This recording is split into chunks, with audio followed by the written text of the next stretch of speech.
নমস্কার বন্ধুরা, kitchen recipe with Tumpa চ্যানেলে নতুন বন্ধুদের স্বাগত ও পুরানো বন্ধুদের অসংখ্য অসংখ্য ধন্যবাদ জানাই।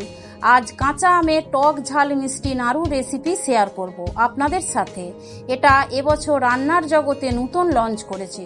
কেউ এখনো জানে না যে কাঁচা আম দিয়ে নাড়ু বানানো সম্ভব। বলতে পারেন নতুন আবিষ্কার। কি আপনাদেরও শুনতে অবাক লাগছে না? লাগছে তো? একদম ইউনিক রেসিপি। তাই কাঁচা আম একেবারে বাজারে শেষ হবার আগেই বানিয়ে নিন সারা বছরের জন্য। তা না হলে আফসোস থেকেই যাবে। যাকে আপনারা একবার খাওয়াবেন আপনার কাছে রেসিপি জানতে চাইবে, আর এটা খাবার পর সমস্ত কাঁচা আমের রেসিপি ভুলে যাবেন একেবারেই। তো চলুন শিখি ঝটপট। দেখুন বন্ধুরা, আমি এখানে প্রায় 1 কিলো আম হবে নিয়েছি। আমগুলো ছোট বড় মাঝারি সব রকম আছে। আর একটি পাত্রে 2 চামচ হবে লবণ নিলাম। পাত্রে কিছুটা পরিমাণ জল নিয়েছি, ফ্রেশ খাবার জল। এবার আমি আমগুলো মোটা সাইডটা কেটে ফেলে ছাড়িয়ে নেব।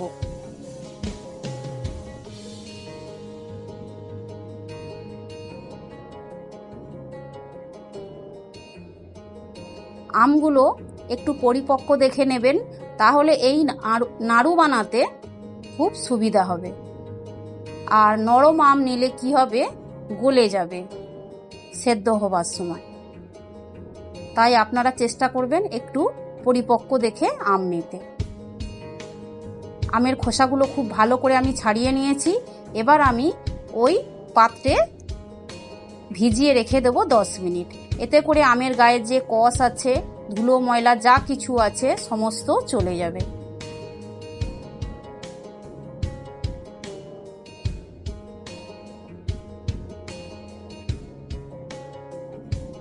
দশ মিনিট পর আমি চলে এসেছি একটি গ্রেটার নিয়ে।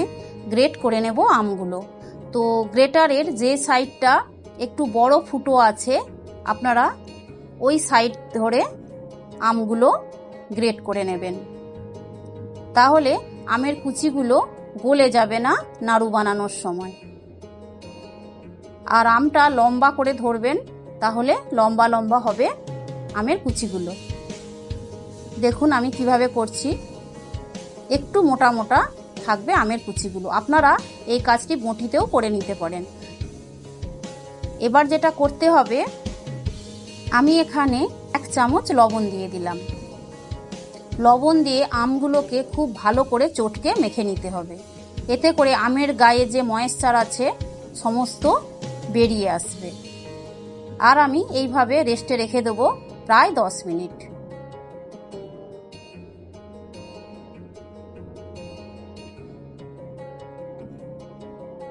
দশ মিনিট হয়ে গেছে। 10 মিনিট পর দেখুন আম থেকে কতটা ময়েশ্চার বেরিয়েছে বা এর রস। আমি হাতের সাহায্যে চেপে চেপে আমি সমস্ত রস বের করে একটি পাত্রে তুলে রাখছি।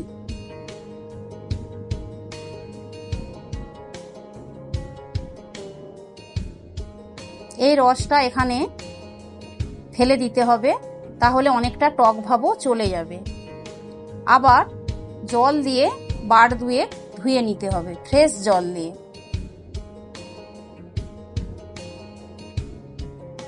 দেখুন কতটা পরিমাণ এই আমের রস বেরিয়েছে। এতে যেহেতু লবণ আছে, শুধুমাত্র চিনি ও বিট লবণ দিয়ে আপনারা এটা শরবত বানিয়েও খেতে পারেন।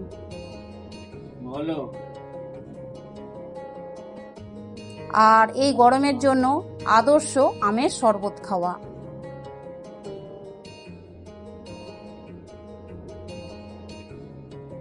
দেখুন আমি সমস্ত আমকুচিগুলো নিয়ে চলে এসেছি। এবার যেটা করতে হবে, এতে আমি 300 গ্রাম হবে চিনি মেশাবো। আমার আমের পরিমাণ অনুযায়ী 300 গ্রাম দিলাম।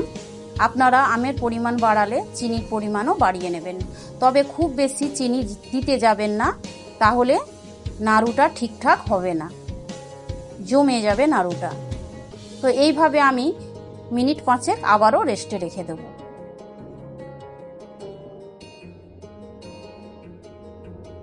এদিকে আমি একটি মশলা রেডি করে নেব। তো ফ্রাই প্যান ওভেনে বসিয়ে ছোট্ট করে একটা মশলা রেডি করে নেব। তার জন্য খুব অল্প করে জিরে, ধনে ও মৌরি নিলাম, আর দুটো নিলাম শুকনো লঙ্কা, আর খুব অল্প পরিমাণে 10-12টি হবে মেথির দানা নিলাম। এবার সব কিছু একসাথে আমি রোস্ট করে নেব। মেথির দানা বেশি চলে গেলে মশলাটা তেতো এসে যাবে। জাস্ট সেন্ট হবার জন্য, সুন্দর যাতে একটা ফ্লেভার মিশে, সেই জন্যেই দেওয়া। তো ঠান্ডা করে আমি এটা গুঁড়ো করে রাখবো। এদিকে ততক্ষণে আম থেকে চিনি রস বেরিয়ে গেছে, দেখুন চিনিটা গলে গেছে। এবার এতে আমি 1 টিস্পুন ঝাল লঙ্কার গুঁড়ো আর 1 টিস্পুন হলুদের গুঁড়ো মেশালাম। এতে করে সুন্দর একটা কালার আসবে নাড়ুতে। আর যেহেতু টক ঝাল মিষ্টি নাড়ু হবে, তাই একটা সুন্দর ব্যালেন্স আসবে ঝালের। এবার ডাইরেক্ট আমি কড়াই ওই আমের কুচিগুলো ঢেলে দেব, ওভেন অন করার আগেই। এবার আমি ওভেন অন করে অনবরত নাড়তে থাকব, নেড়ে কিছুক্ষণ ঢেকে রাখবো মিনিট 5-এর জন্য। তো মিনিট 5 পর দেখুন আম থেকে অনেকটা রস কমে গেছে। এবার আমি এখানে খুব অল্প পরিমাণে লবণ দিলাম, আর দিয়ে দিলাম ওই তৈরি করে রাখা মশলার গুঁড়ো। মশলার গুঁড়োটা খুব বেশি পাউডার হবে না, একটু ক্রাশ করে আপনারা গুঁড়ো করে নেবেন। এতে করে মশলার দানা মুখে পড়বে, খেতে ভালো লাগবে। তো রস শুকিয়ে আসলে দেখবেন যে কড়ার গা থেকে মিশ্রণটা উঠে যাবে, তখন বুঝে নেবেন যে পারফেক্ট হয়েছে এই মিশ্রণটি।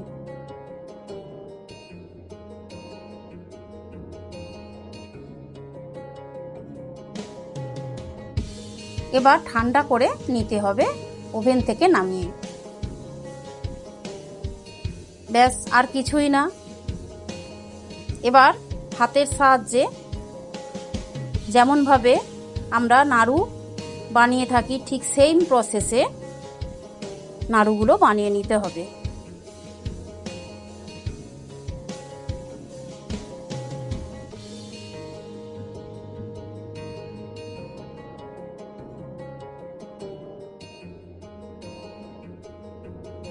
হাতে আপনারা রান্নার সাদা তেল অল্প অথবা ঘি লাগিয়ে নিতে পারেন যদি জড়িয়ে ধরে।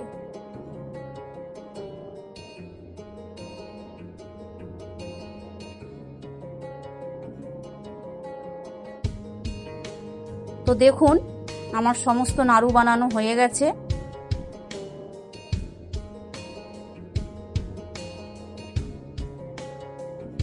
আর যদি আপনারা শেষে ভিনিগার যোগ করে দেন, তাহলে সারা বছর বাইরে আপনারা যে কোনো জায়গায় রেখে দিতে পারবেন। তা না হলে আপনারা নর্মাল ফ্রিজে স্টোর করে রাখতে পারবেন।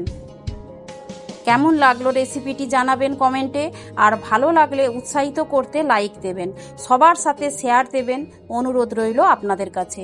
সবাই খুব ভালো থাকবেন। দারুণ স্বাদের ভিডিও নিয়ে আবারও চলে আসব। ততক্ষণ আপনারা সুস্থ থাকুন। ধন্যবাদ।